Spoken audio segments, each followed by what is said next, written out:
Hello, everyone, and welcome to Greet the Week on this nice October 8th day. And Jan is having our topic today, and she's wondering if we're wishing our life away and how that, how we look forward to things and what does that mean and what can we do to have more joy in our lives. So, Jan, take it away. All right. Thanks, Mona. And hello, everybody. I was talking to a friend a week or so ago, and she's going through a difficult time right now and made the comment that she can't wait to get through this next month because after that things are going to be a little easier because of a change that's going on. But then she said, but I really hate to wish my life away. And I've been there, where you're looking forward to something. It can either be like a vacation that you're looking forward to, and then you're not enjoying the anticipation of it. You're just getting so excited about it because a lot of times the anticipation is what is more satisfying for us than the actual event itself. But on the other hand, life gets tough at times, and we can't wait for this phase of life to end. But then how long is that going to be? Months, weeks, years that you're wishing away and not allowing yourself to enjoy life the way it is right now. So I just thought we'd talk a little bit about that because that kind of brought back to me when your kids are little, it's a lot of trouble and it takes a lot of time and effort, but definitely well worth the time and effort. But I can remember a time when my daughter was in high school and she was constantly missing the bus, and I get this call at work that Mom, I missed the bus again. And it's like, I can't wait till she gets her license and she can drive to school.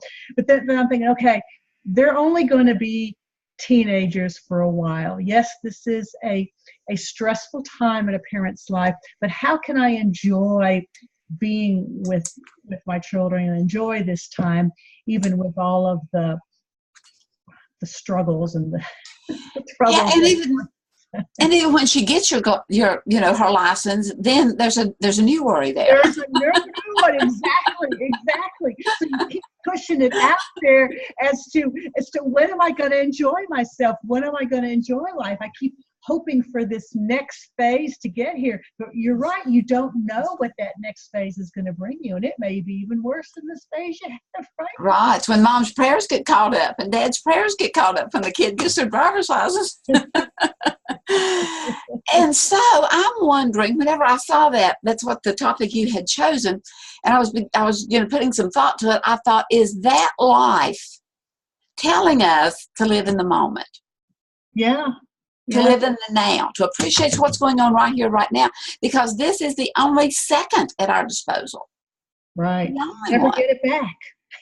And how we handle this minute right here, right now, well, it may be kind of indicative of how we've handled past minutes, which is why that stress is here.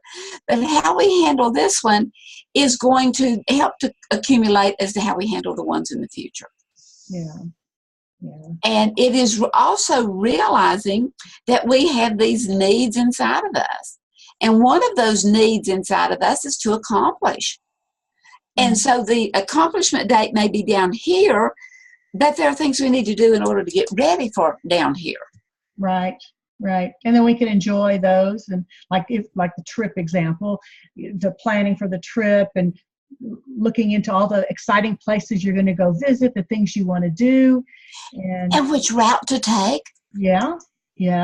And so whether that's a wedding or a baby coming up or, a family reunion or anything, what route are we going to take here? And who are we going to invite? And, who's going to be major players in it? And it's that looking forward to that so that it can be enjoyable in the process as well as pleasant and enjoyable in the moment, and then pleasant memories in the afterglow. Yeah. And so I think that is a real important point for us to make, to enjoy life right now. Yes, we look forward to things that are going to happen in the future. Maybe we're not real happy with what's going on right now, but there is going to be a change coming later on. But let's not wish these minutes and hours and days away, because we never know that we are going to get to that point. Something Exactly. else may happen, and there's so many things to be grateful for right now, even when things aren't going as well as we'd like them to. I'm looking here for a couple of little things that I cut out of the paper. I've been reading the papers this morning. That we have them held for us and bring them all to us in our mail whenever we get back, because I like to peruse over and see. There's a couple of people that writes that I really like their columns, and one of them is Mark Osler. He was a law professor at Baylor, and I liked his. And I don't want to get political on anything, but it's about Kavanaugh, but it's the wind up to it, okay? And I just like to share because I love this. I just love it. I just think it's so open-ended. So he was talking about, and he was looking at everything from as many sides as he possibly could in the justice system to be somewhat just. He says, as the midterms approach and the Kavanaugh debates remain fresh, there will be loud voices. Hopefully, though, there will also be some calmer ones, devoid of brutal certainty, willing to admit that either way, we might be wrong. Yeah. And yet, we must make a decision nonetheless. Yeah. And so it's looking at that, I made a wrong decision, but and no decision is a decision. It is, exactly. And even if we don't make one, life is not going to stop just because we're in a state of not being able to decide. Something's going to fill in that void. Yeah. And so it's realizing that, and I like that, devoid of brutal certainty. Mm-hmm. To enjoy where we are now, and that willingness to admit either way, I might be wrong. Yeah. But yet, in the process, we have to make a decision. Yeah. And then there was another little reader, Dear Annie by Anne Lane, who is a modern-day Dear Abby. Okay. And she had asked, from previous columns, she had asked her readership to write in as to whether, would you have your kids, if you had the opportunity again, would you have children, would you not have children, that kind of stuff. And she said that she had received several inquiries, and of course it's an unscientific polling, but it comes out that the largest group of respondents, 77%, were those who were glad they had their kids and they'd do it again. Mm-hmm. And then the next one was those that chose to not have children and they were okay with it. Okay. And then, it was the ones that regretted either way, either regretted not having them or regretted having them, was a very minor percent. But one of the takeaways, and I loved her takeaway is, by and large, most people are happy with their decisions, and we won't even put what it was, but most people are happy about their decision. It seems that, as with so many things in life, it really comes down to attitude. Exactly. Those who embrace their path and practice gratitude and live full lives, no matter what their lives are full of. Right. And I thought, man, that's just succinctly says what we're talking about. Are we, wishing our life away? What you want us to. And again, not trying to get political, you've got a lot of people that aren't very happy with the administration in the United States, and there's just a lot of frustration. And do you want to go through 4 years of all this frustration? So much you can do, so much you can. I mean, life is leaving you. You're left back at the station, and it's going. You're not being able to enjoy what's happening because you're so obsessed with what's going on. And I had somebody comment on my Facebook group this morning about, he wishes that he could just get rid of everybody, and it's like, but who do you decide who do you get rid of? Right. Somebody might decide to get rid of you and me, and if they do, then what? All these things are part of life. And one aspect. It makes life interesting, maybe not necessarily to our liking, but it keeps it from getting too boring. And then we have a choice, our attitude on how we respond to it. What we do with ourselves is, yeah, I may not like it, but there's a lot to be grateful for. There's a lot that I do like about Right, it. right. And for all the flaws of America, regardless of who is eventually put into office, whatever that office is, we have a tendency to buck up and accept it. Yeah. And accepting, what it does mean and what it doesn't mean. It does mean, okay, I'll abide by the rules, whether I like going 55 miles an hour or not. If that's the speed limit, I will. Right. So that we as a people have a tendency, for the large part, to come together and be okay with it. Mm-hmm. And even though accepting at times means I don't approve, I can accept something. It doesn't mean I approve of it. Right. Exactly. And because if you wait for everything to happen just the way you want it to, you're going to drive yourself crazy. And once something is settled, whether it is we the people at large, or whether it is the family members, or whether it is the child getting the driver's license because she's old enough and passed the test, regardless of what it is what it is, and how we're going to handle it now so that we're not having acid drop in our stomach for the destruction, but more of the joy of those learning experiences through whatever it is. Yeah. And there is so much to learn in life if we just look around, and there's like you said, so much to be grateful for, and so many things you can do. Mm-hmm. I mean, if it bothers you to hear about it, turn your TV off. Don't feed on it. Don't follow them on social media. Right. Because that's just making it worse and worse for you. In fact, last week, I think it was on Friday, I have a thing on my Facebook page called Did You Know? And it was that just 3 minutes of bad news in the morning, if you're watching the news, can put you in a bad mood all day long. And it's, do you want to start your day off that way? I mean, if it affects you in such a way that it aggravates you, it angers you, why are you listening to it? Why do you subject yourself to that? Right. At least digesting it, taking it in. You can hear it and not ruminate on it. Right. Or if you do ruminate, let it be pleasant thoughts, as in, send to the thoughts to the people that are intervening, to the ones that are, that we can be, at least hear each other where we're coming from. I just got upset with my husband a minute ago because I said, all I want you to do is just listen. I don't want your advice. I don't even want your input. I just want to be heard in my frustration here. I want you to listen to me and not tell me about something similar that happened to you. Right, exactly. I don't want to counter to it. But just this one time, and he was gracious enough to do that, and it's amazing how that can take the frustration off whenever.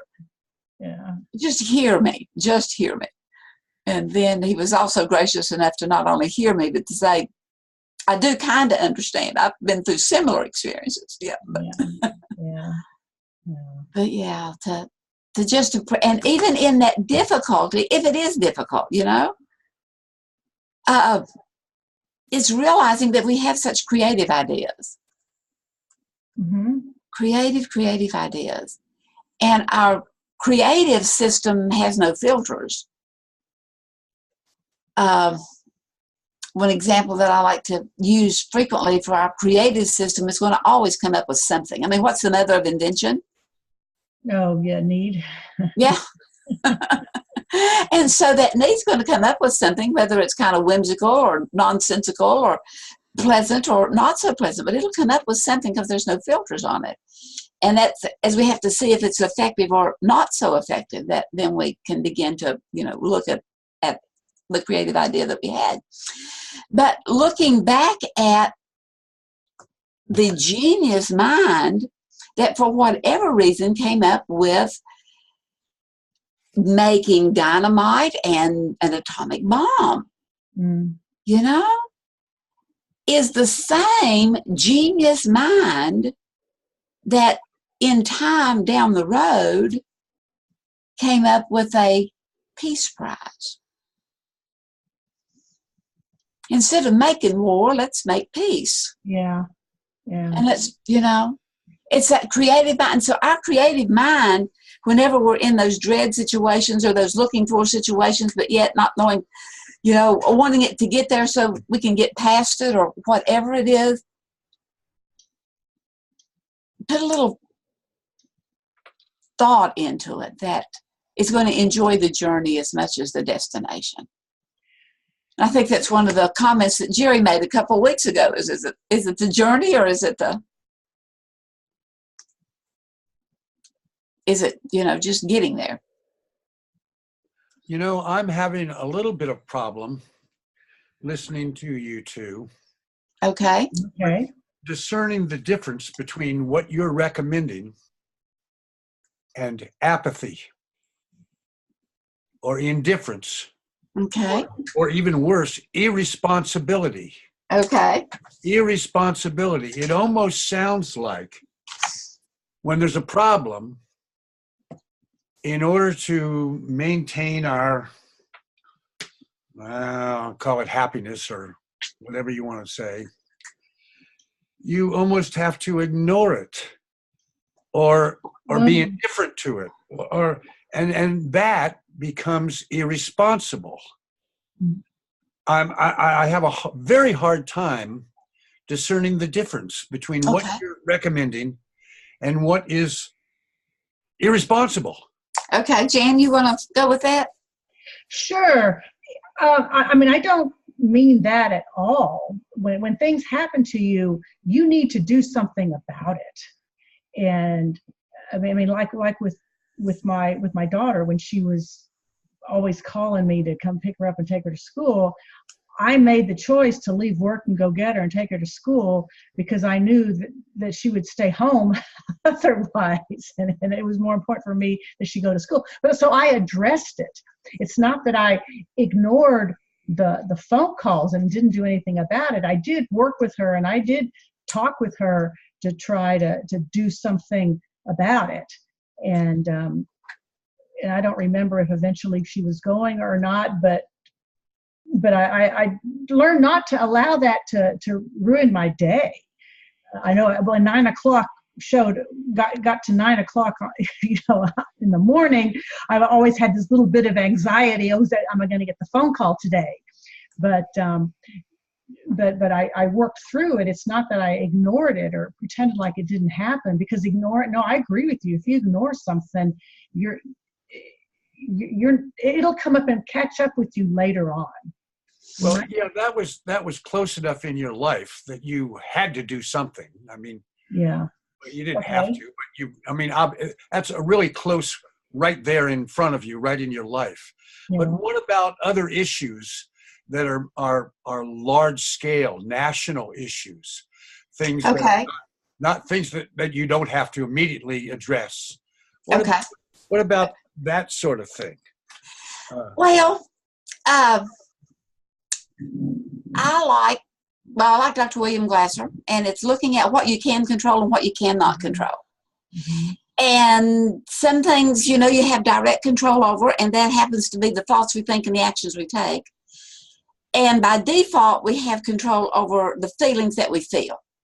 But in looking at things that are going on in the world or in our own individual families or anything else, I also like Dr. Carl Jung and looking at the collective unconscious. In that, I just so see that we as individuals are more alike than we are different. And so what is it that whenever we see those things, what is it that as we look at them, not to ignore them, but to,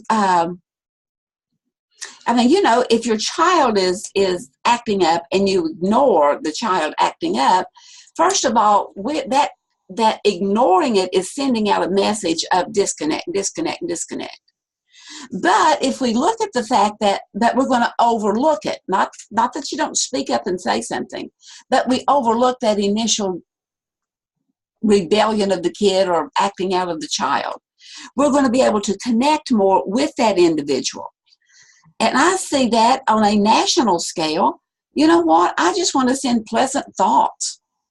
I just want to send pleasant thoughts, because it's like a gentle rain instead of a bombarding rain that hardens the ground on the protesters on either side. Because, I like to look at things like bubble gum, which, I mean, how much riots could we gender up because of bubble gum? But yet, let's just bear with me for a minute, okay? So here's the bubble gum people that, you know what?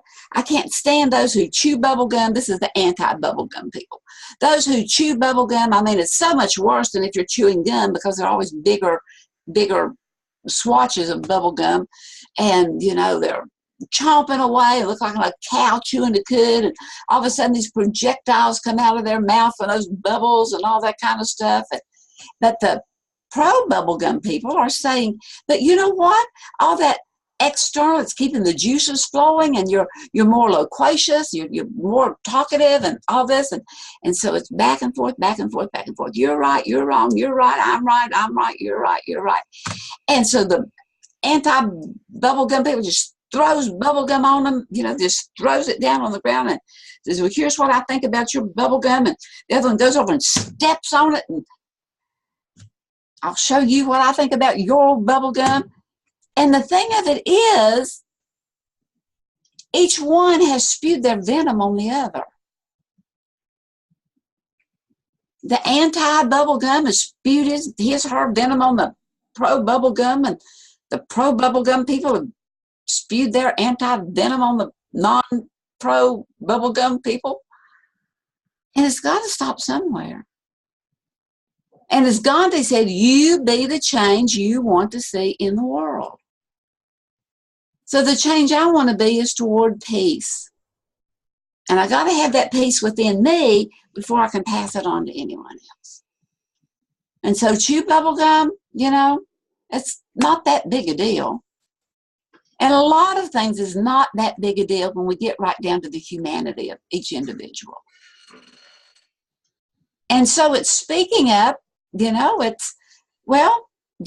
I prefer not to, or my thoughts don't go that way. Or sometimes when people are saying something prejudiced, I'll speak up and say, oh, I'm sorry to hear that. And I like to think that it just kind of plants a little seed. They may think I'm crazy as a loon, but you know what? I'm okay with that. Because the bottom line is, what you think of me is irrelevant. Well, I've got to go with the whole protesting thing is, to me, that's using the disconnecting habits, because you're complaining, you're criticizing, you're blaming, and you just don't get anywhere that way. You're just creating a bigger chasm between the two sides. Mm-hmm. And it's making you hold on to your side more. If somebody says take away, you're not going to listen to what the other has to say. Mm-hmm. Mm-hmm. If I might take the other side of this. Okay, go for it. There's a quote that I just love from Edmund Burke. Oh, I like him. You know the quote? I don't know. I like Edmund Burke. Go for it. Well, he said that in order for evil to thrive, it only needs for good men to do nothing. Right. And therefore, I don't understand your objection to protesting. You got to protest. Sometimes you got to. Peaceful protesting. Peaceful. Yes. Yeah, well, of course. Yeah. I mean, let's go back to, Martin Luther King. Go for peaceful. Of course. There's no dispute about that. Mm-hmm. But when you get thousands of people in the street peacefully, they might be chanting something. That's still peaceful. Mm-hmm. They might be wearing certain clothing. That's peaceful. Mm-hmm. As long as they're not drawing blood or throwing rocks through windows, they're still peaceful. But you got to speak up. If you don't, Nazism takes over. Right. No, you have to speak up. I agree. Yes, but definitely. What's wrong? But why not have discussions? I mean, get the two sides together with a mediator, and you're talking together, doing things together. No, I've got nothing to get. You're right. You're right. You've got, of course, discussions. Because that's what I did in the workplace. I mean, this whole Me Too approach, whatever it's called, is going on now, and it's like, well, you learn to get to know these people and talk to them and let them know what you don't appreciate and how you would prefer to be treated, and you talk through it. You learn to form a relationship with them, and to understand each other and to listen to each other, and that just goes so much farther, because as soon as you start, and a lot of times, it's the blaming and the criticizing that's causing the problem. I don't have a problem with making your side known, because you do need to let your position be known on when you don't like something. You have to stand up and say you don't like something. But there are ways to say it. And a lot of times, way we're saying things is we're offending the other side, and you're never, ever going to get them to listen to you if you're criticizing them and blaming them. It just doesn't work that way. If nothing else, it's seeing the humanity in the opposite side. Yeah. And relating to that humanity. And I mean, I've written my congressman, and I've stood in a protest, and yes, speak up, but take guard with the way you speak up, regardless whether it's the for or against. And realizing that it all starts with me. It all starts with us. Mm-hmm. And speaking up in a way that causes thoughts. I mean, all we can ever do is give information. But it's the way we give information that can be off-putting. Yeah. And all we can do is receive information. But the way we receive information can be off-putting. And so it's to give it in a way that's not yeah. And it's a way to receive information, but not receive it with a nah. And as we can give and receive information and actually think about it. Here's another Robert Baird that he is writing about the fact that whenever he had a young student come up and talk to him, said, I really like that philosophy, but my mom told me not to go into philosophy because it'd mess your mind up. And the guy was talking to me, he says, immediately I thought of Socrates, who was forced to drink hemlock because he was messing up the minds of all of his followers. And yet today he is way up there with the most revered, because the thoughts he was saying were so endemic, so intrinsically endemic to the humanity of humans. We, the highest order on planet Earth. And I see a co-partner, a companion genius in the works of Dr. William Glasser, who's realizing who you can control. And we control ourselves through our thoughts, our actions, and then we don't get so riled up that we're going after someone else, whether we agree or disagree. We can speak it out rather than spew it out. I totally agree with the idea of discussing things peacefully. I couldn't agree any more than that. However, it sure looks to me like in the last few years, humanity, or at least the Americans, have lost the ability to have discussions and arrive at conclusions. I don't know what's going on. Mm-hmm. I don't know what's changed, but something profound and very, very behind the scenes is changing things so that we no longer have congenial discussions on any issue. just about. And everybody seems to be locked in to their position, regardless of the evidence. Yeah, that's right. And nobody changes anybody's mind, and therefore we're locked in. I don't know if you see, I'm not talking about on a marital basis with you and your husbands. I'm not talking about that. I'm talking about the large scale news that well, for one thing, I know we get far more news than our grandparents ever did about national or international issues, local issues, because of television, radio, the internet. We are bombarded by huge amounts of news. And when I say news, I'm not saying accurate or inaccurate, just a whole bunch of information. A lot of it is false. Yeah. And a lot of it is just lies. But some people don't seem to be able to differentiate between lies and truth. And I think truth is really being assaulted these days. Yeah, but it will stand in the long run. Well, whatever truth is. When is the long run? You know, I mean, it's suffering so much these days that I wonder if permanent damage is not being done to our country, to democracy, to the way things run. You know, it's disturbing. It is very disturbing. Yeah. And I can't just sit here and do nothing. And so just what say, yeah, what are you doing? Well, I'm talking to the two of you anyway. Okay.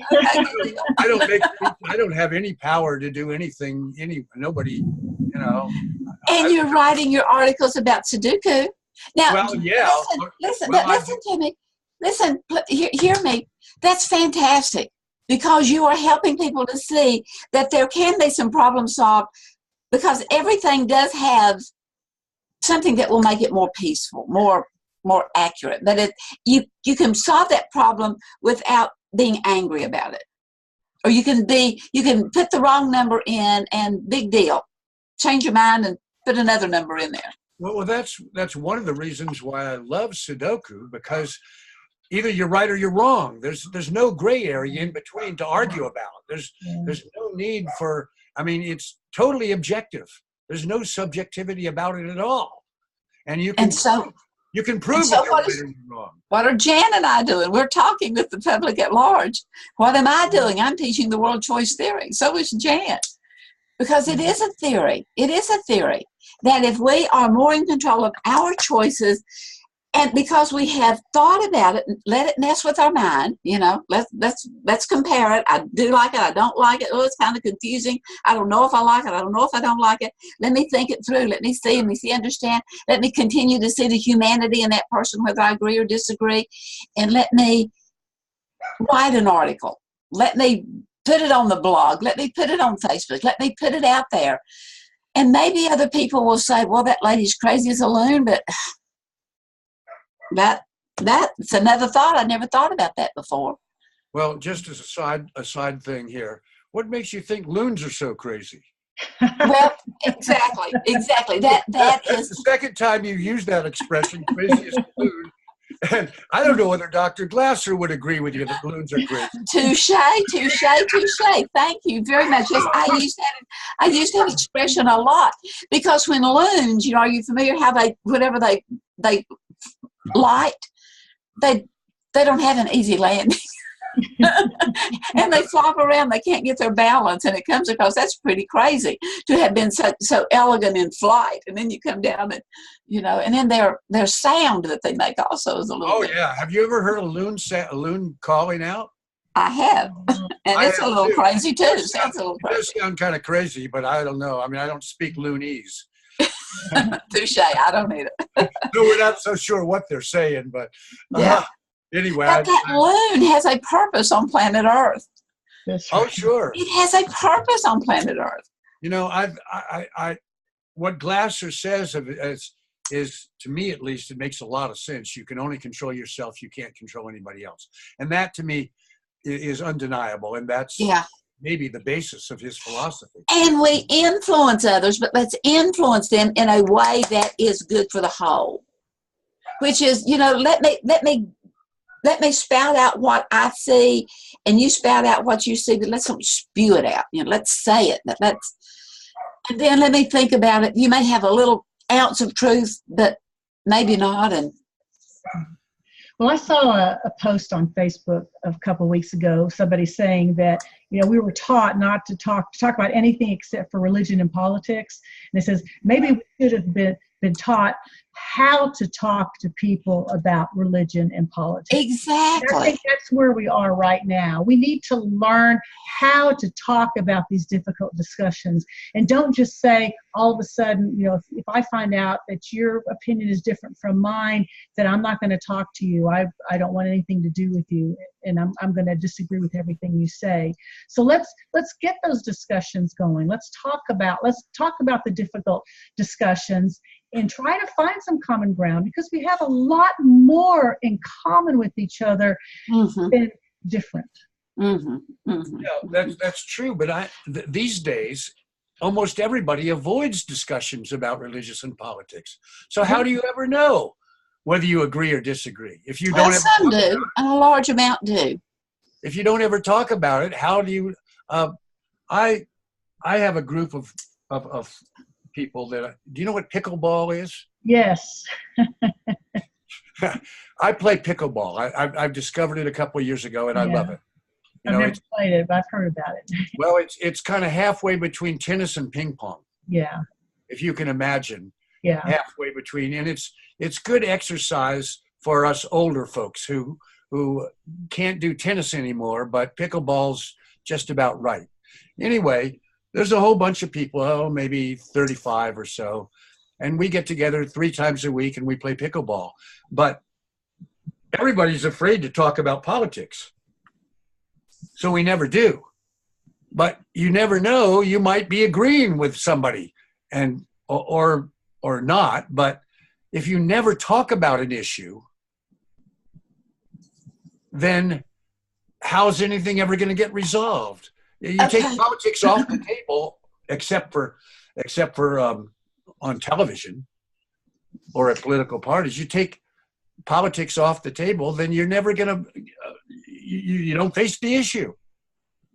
Well, I think you have given a viable how-to just in that example. That pickleball is a cross between tennis, that's and ping pong, where you just stand there and do your arms, as opposed to ping pong where you run back and forth. And it might be in our discussions to kind of come mid-ground, at least one of us in the discussion. And instead of everybody, it would be, well, some people are like this. And instead of everybody thinks this way, and this is the way they think, or it seems like this is what they think. If we can give just a little leeway there, just a little leeway. And so the whole world is like this. Well, a lot of the world is like this. Yeah, but if you Some people think that, but not everybody thinks that. You never talk about the issue, how do you know? Well, there is no leeway. There's nothing. It's off the table. Well, it takes the one and the one and the one and the one and the one to think that way and to give it a little grace. And to begin to see where the other person may be coming from.